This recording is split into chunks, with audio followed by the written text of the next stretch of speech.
सबको जय मसीह की। प्रियों, समय का चक्र कभी रुकता नहीं, बल्कि अपने हिसाब से प्रतिदिन घूमता रहता है।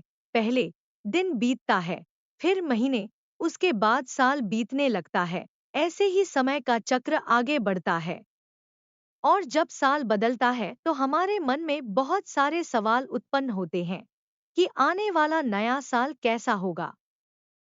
क्या पिछले साल की तरह दुख भोगना पड़ेगा, या मेरे लिए 2025 कोई अच्छी खबर लेकर आएगा? आइए हम बाइबल के माध्यम से जानेंगे कि 2025 हमारे लिए कैसा होगा।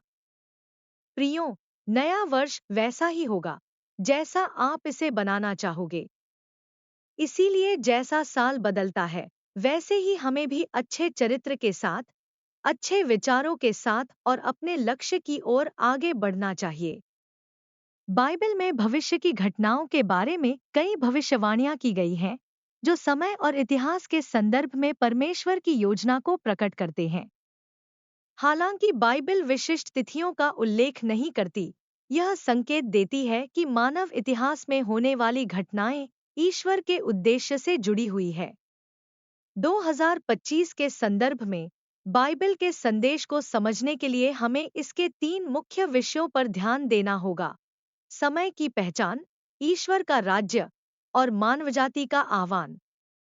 प्रियों, बाइबल में इफिसियों 5:16 में लिखा है, अवसर को बहुमूल्य समझो, क्योंकि दिन बुरे हैं। इसका अर्थ है कि हमें हर दिन को ईश्वर की इच्छा के अनुसार जीने के लिए तैयार रहना चाहिए। मत्ती 24 और प्रकाशित वाक्य में यीशु ने अंतिम दिनों के बारे संकेत दिए हैं: युद्ध, अकाल, भूकंप और समाज में नैतिक पतन। हालांकि ये संकेत 2025 में ही पूरे होंगे, यह निश्चित नहीं है, लेकिन यह समय हमें यह सोचने पर मजबूर करती है कि हम अपने जीवन को ईश्वर की योजना के अनुरूप कैसे बना सकते हैं। 2025 में, जैसा कि बाइबल में मत्ती 24 उसका 42 पद में कहा गया है, हमें खुद को आत्मिक रूप से तैयार करना होगा। यीशु ने स्पष्ट रूप से कहा, जागते रहो, क्योंकि तुम उस दिन और घड़ी को नहीं जानते जब तुम्हारा प्रभु आएगा। इसका तात्पर्य यह है कि भविष्य चाहे जो भी लाए, हमें ईश्वर के करीब रहना है और उसकी शिक्षाओं के अनुसार जीवन जीना है। प्रियों, बाइबल के अनुसार परमेश्वर का राज्य वह अंतिम उद्देश्य है जिसकी ओर पूरी मानव जाति को बुलाया गया है। यह राज्य शांति, न्याय और सत्य का स्थान होगा। इसमें कोई झूठ, फरेब, अन्यायी, व्यभिचार का कोई स्थान नहीं होगा। 2025 में हम देख सकते हैं कि दुनिया में कई समस्याएं जैसे पर्यावरण संकट, सामाजिक असमानता और संघर्ष बढ़ रहे हैं। लेकिन बाइबल हमें यह आश्वासन देती है कि इन सब के बावजूद ईश्वर का राज्य हर बाधा के बावजूद आएगा। प्रियों, प्रकाशित वाक्य 21:4 में लिखा है, और वह उनकी आंखों से सब आंसू पोंछ डालेगा, फिर न मृत्यु रहेगी, न शोक, न रोना, न पीड़ा।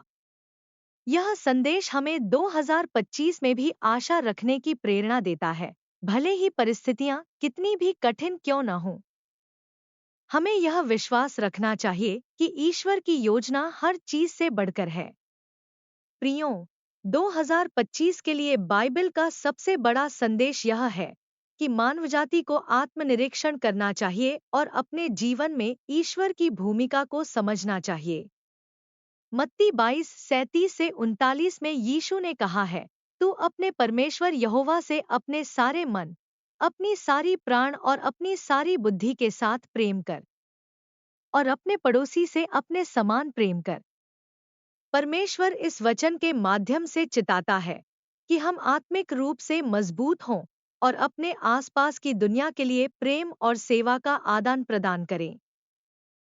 2025 में हमें बाइबल के इन शिक्षाओं को अपनाते हुए समाज में ईश्वर के राज्य का प्रकाश फैलाना है। जब हम दूसरों की सेवा करते हैं और सत्य के मार्ग पर चलते हैं, तो हम परमेश्वर के उद्देश्य को पूरा करने में सहभागी होते हैं।